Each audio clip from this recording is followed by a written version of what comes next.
नमस्कार, मैं मीनाक्षी शुक्ला एक बार फिर से अपने चैनल शब्दवेदी पर आपका बहुत स्वागत करती हूँ। आज मैं लेकर आई हूँ दुलाई वाली। दुलाई वाली राजेंद्र बाला घोष जी की कहानी है और इन्हें हम सभी बंग महिला के नाम से भी जानते हैं। राजेंद्र बाला घोष को छापामार लेखिका के नाम से भी जाना जाता है। काशी जी के दशाश्वमेध घाट पर स्नान करके एक मनुष्य बड़ी व्यग्रता के साथ गोदौलिया की तरफ जा रहा था। एक हाथ में एक मैली सी तौलिया में लपेटी हुई भीगी धोती और दूसरे में सुरती की गोलियों की कई डिब्बियां और सुंघनी की एक पुड़िया थी। उस समय दिन के 11 बजे थे। गोदौलिया की बाईं तरफ जो गली है उसके भीतर एक और गली में थोड़ी दूरी पर एक टूटी सी पुराने मकान में वह जा घुसा। मकान के पहले खंड में बहुत अंधेरा था, पर ऊपर की जगह मनुष्य के बासोपयोगी थी। नवागत मनुष्य धड़धड़ाता हुआ ऊपर चढ़ गया। वहाँ एक कोठरी में उसने हाथ की चीजें रख दी और सीता सीता कहकर पुकारने लगा। क्या है? कहती हुई एक 10 बरस की बालिका आ खड़ी हुई। तब उस पुरुष ने कहा, सीता जरा ऊपर अपनी बहन को बुला ला।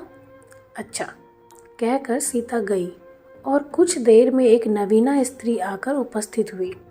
उसे देखते ही पुरुष ने कहा, लो, हम लोगों को तो आज ही जाना होगा। इस बात को सुनकर स्त्री कुछ आश्चर्ययुक्त होकर और झुंझला कर बोली, आज ही जाना होगा? यह क्यों? भला आज कैसे जाना हो सकेगा? ऐसा ही था तो सवेरे भैया से कह देते। तुम तो जानते हो कि मुंह से कह दिया बस छुट्टी हुई। लड़की कभी विदा की होती तो मालूम पड़ता। आज तो किसी सूरत में जाना नहीं हो सकता।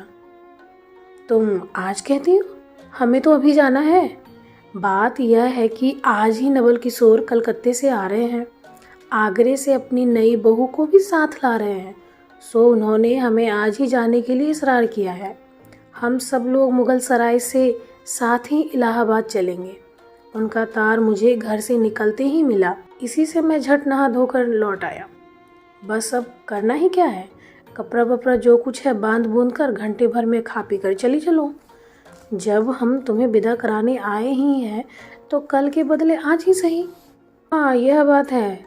नवल जो चाहे करावे। क्या एक ही गाड़ी में ना जाने से दोस्ती में बट्टा लग जाएगा? अब तो किसी तरह रुकोगे नहीं, जरूर ही उनके साथ जाओगे। पर मेरे तो नाको दम आ जाएगी। क्यों? किस बात से? उनकी हंसी से। और किससे? हंसी ठट्ठा भी राह में अच्छी लगती है। उनकी हंसी मुझे नहीं भाती।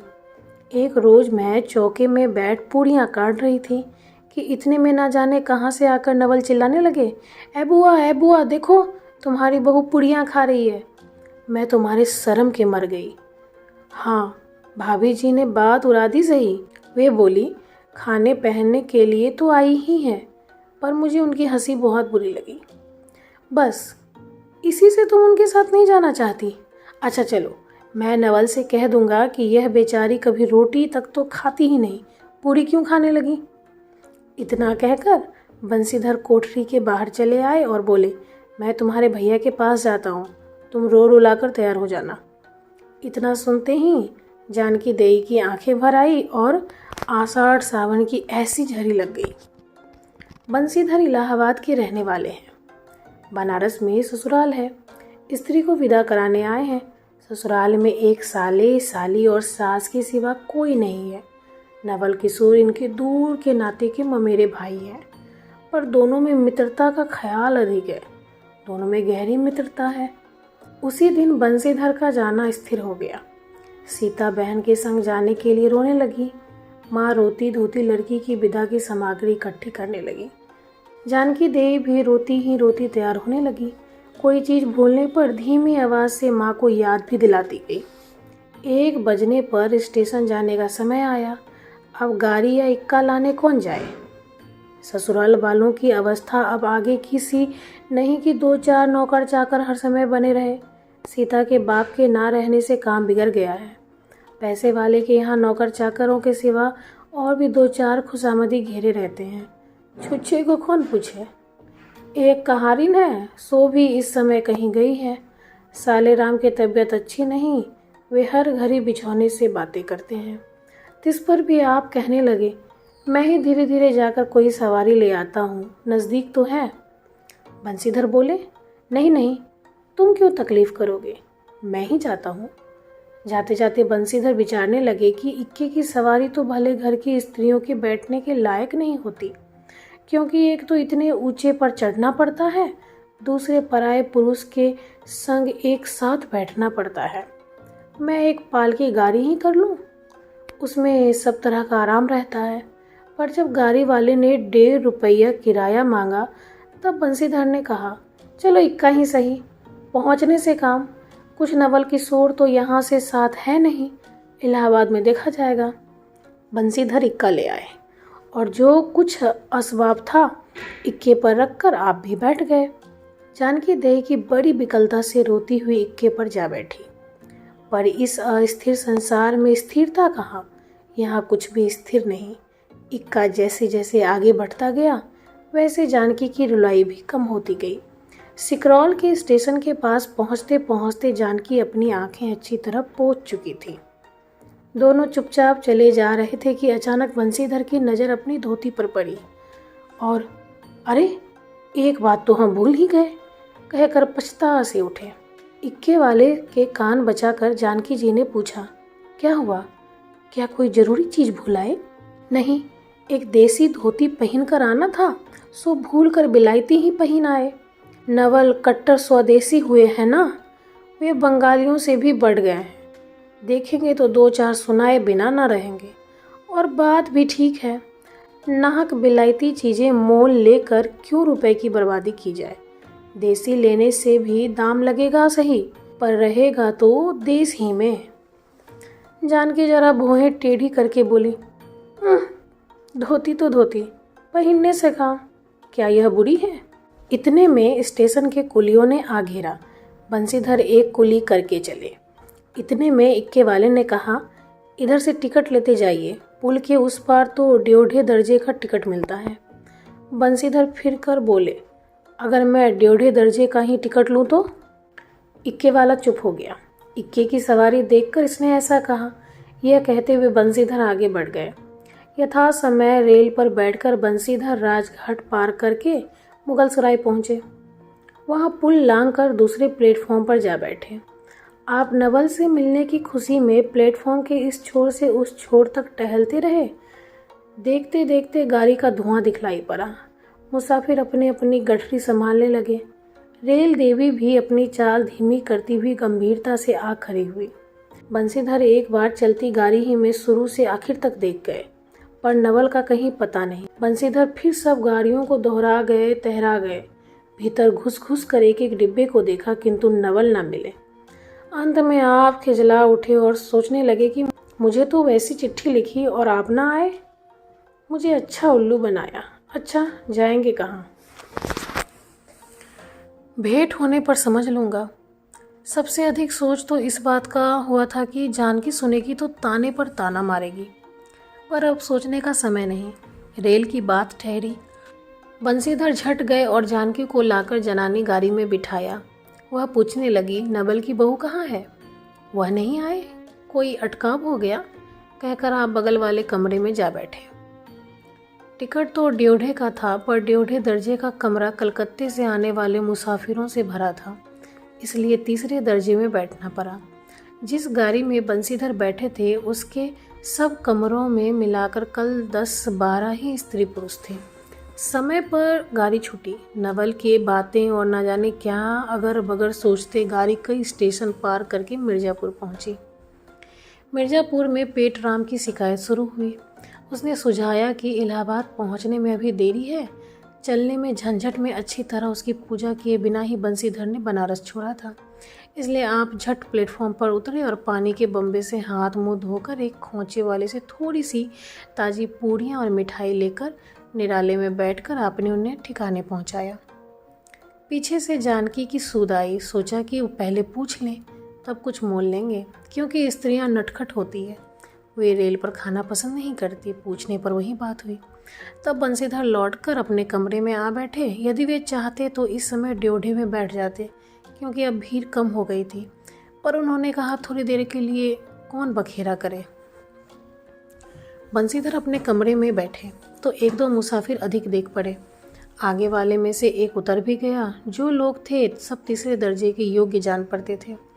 अधिक सभ्य कोई थे तो बंसीधर ही थे। उनके कमरे के पास वाले कमरे में एक भले घर की स्त्री बैठी थी। वह बेचारी सिर से पैर तक ओढ़े, सिर झुकाए, एक लंबा हाथ घूंघट काढ़े कपड़े की गठरी सी बनी बैठी थी। बंसीधर ने सोचा इनके संग वाले भद्र पुरुष के आने पर उनके साथ बातचीत करके समय बिताएंगे। एक दो करके तीसरी घंटी बजी। तब वह स्त्री कुछ अचकचा कर थोड़ा सा मुंह खोल जंगले के बाहर देखने लगी। ज्यों ही गाड़ी छूटी वह मानो कांप सी उठी। रेल का देना लेना तो हो ही गया था, अब उसको किसी की क्या परवाह। वह अपनी स्वाभाविक गति से चलने लगी। प्लेटफॉर्म पर भीड़ भी ना थी, केवल 2-4 आदमी रेल की अंतिम विदाई तक खड़े थे। जब तक स्टेशन दिखलाई दिया तब तक वह बेचारी बाहर ही देखती रही, फिर अस्पष्ट स्वर से रोने लगी। उस कमरे में 3-4 प्रौढ़ा ग्रामीण स्त्रियां भी थीं।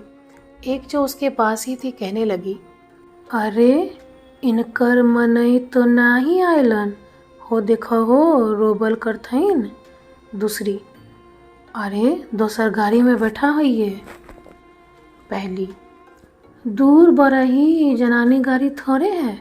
दूसरी, तो हो भलू हूँ कहूँ, कहकर दूसरी भद्र महिला से पूछने लगी, कौन गाँव उतरबू बेटा, मिर्जेपुरा चढ़ी हो ना। इसके जवाब में उसने जो कहा सो वह सुन ना सकी। तब पहली बोली, हट हम पूछला ना, हम कहाँ उतारबू हो, आए इलाहाबाद। दूसरी, इलाहाबाद कौन गांव हो गई भैया। पहली, अरे नहीं जान लो, प्रयाग जी जहाँ मनई मकर नहाय जाला। दूसरी, भला प्रयाग जी काहे न जानित, ले कहे के नहीं तोहरे पंच के धर्म से 4 दाय नहाय चुकी होए। ऐसा हो सोमवारी और गहन दका दका लाग रहा तो तोहरे काशी जी नहाए गए रहे। पहली, आवे जाए कहता सब औते जाते बाटले बाटें, खूनी सैतो तो बिचारो विपद में ना पैल बाटली हैं। हम पचाहई राजघाट टिकट कटौली, मोगल के सराय उतरली, पुनः चढ़ली। दूसरी, ऐसे एक दाय हम आवत रहे, एक मिली औरो मोरे संगे रही, दकोने टिसनिया पर उकर मलिकवा उतरे से की जतरिया गाड़ी खली। आ भैया ओकरा फार फार नरियाए, ऐसा है गरिया खरी कर, ऐसा है गरिया तनी खरी कर, भला गर्दियानी काहे की खरी होई। पहली, ओ मेहरुआ बड़ी उजबक रहल, भला केहू के चिल्लाए से रेलियो कभी खरी होला। इसकी इस बात पर कुल कमरे वाले हंस पड़े। अब जितने पुरुष स्त्रियां थी एक से एक अनोखी बातें कहकर अपने अपने तजुर्बे बयान करने लगी। बीच बीच में उस अकेली अबला की स्थिति पर भी दुख प्रकट करती जाती थी। तीसरी स्त्री बोली, टिकसिया पल्ले बाई की नहीं, हे साहिबा सुनी त कलकत्ते ताई त मसूलिया ले। अरे यो त नाही कि दूर से आवत रहले ना, फरागत के बते उतर लेन। चौथी, हम तो इनके संगे के आदमी के देखबो न की हो भैया। तीसरी, हम देखे रहली हो, मजक टोपी दिखले रहले इनको। इस तरह उनकी बेसिर पैर की बातें सुनते सुनते बंसीधर उब गया। तब वे उन स्त्रियों से कहने लगे, तुम तो नाहक उन्हें और भी डरा रही हो। जरूर इलाहाबाद तार गया होगा, दूसरी गाड़ी से वे भी वहाँ पहुँच जाएंगे।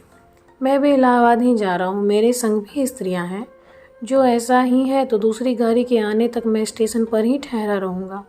तुम लोगों में से यदि कोई प्रयाग उतरे तो थोड़ी देर के लिए स्टेशन पर ठहर जाना, इनको अकेला छोड़ देना उचित नहीं। यदि पता मालूम हो जाएगा तो मैं इन्हें इनके ठहरने के स्थान पर भी पहुँचा दूँगा। बंसीधर की इन बातों से उन स्त्रियों की बाकधारा दूसरी ओर बह चली। हाँ, यह बात तो आप भली कही। नहीं भैया, हम पंचे काहे के केहू से ना कुछ कही। अरे एक के का करत ना बाए तो दुनिया चलत कैसे बाए, इत्यादि ज्ञान गाथा होने लगी। कोई कोई तो उस बेचारी को सहारा मिलते देख खुश हुए और कोई कोई नाराज भी हुए। क्यों, सो मैं नहीं बतला सकती। उस गाड़ी में जितने मनुष्य थे सभी ने इस विषय में कुछ न कुछ कह डाला था। पिछले कमरे में केवल एक स्त्री जो फ्रांसीसी छीट की दुलाई ओढ़े अकेली बैठी थी कुछ नहीं बोली।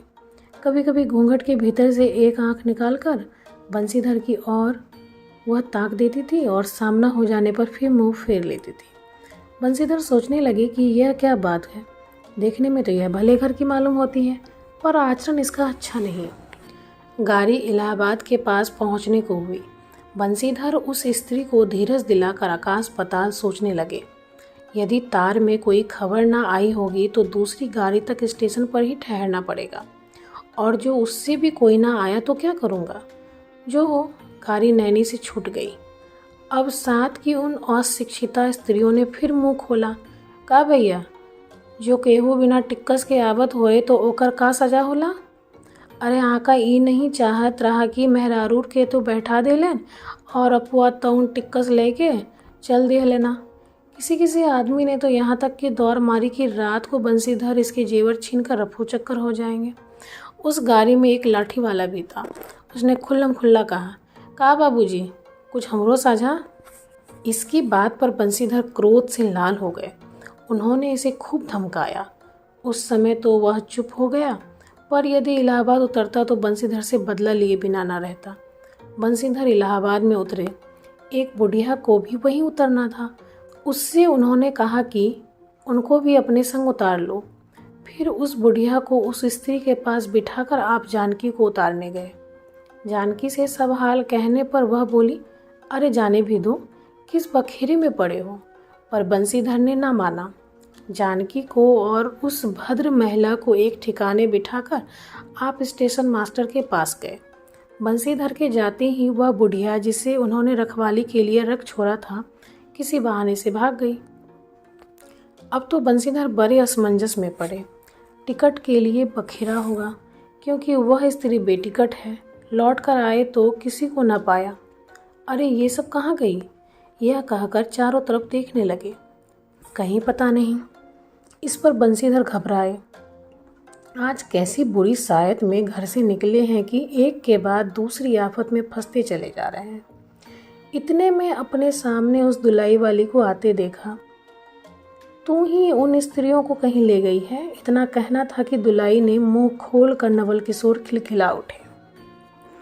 अरे यह क्या, सब तुम्हारी ही करतूत है। अब मैं समझ गया कैसा गजब तुमने किया है। ऐसी हंसी मुझे अच्छी नहीं लगती। मालूम होता है कि तुम्हारी ही बहू थी। अच्छा, तो वे गई कहाँ? वे लोग तो पालकी गाड़ी में बैठी हैं, तुम भी चलो। नहीं, मैं सब हाल सुन लूँगा तब चलूँगा। हाँ, यह तो कहे, तुम मिर्ज़ापुर में कहाँ से आ निकले? मिर्ज़ापुर नहीं, मैं तो कलकत्ते से, बल्कि मुगल सराय से तुम्हारे साथ चला आ रहा हूँ। तुम जब मुगल सराय में मेरे लिए चक्कर लगाते थे तब मैं ड्योढ़े दर्जे में ऊपर वाले बेंच पर लेटे तुम्हारा तमाशा देख रहा था। फिर मिर्ज़ापुर में जब तुम पेट के धंधे में लगे थे मैं तुम्हारे पास से निकल गया, पर तुमने ना देखा। मैं तुम्हारी गाड़ी में जा बैठा, सोचा कि तुम्हारे आने पर प्रकट होऊंगा, फिर थोड़ा और देख लें करते करते यहाँ तक नौबत पहुँची। अच्छा अब चलो, जो हुआ उसे माफ़ करो।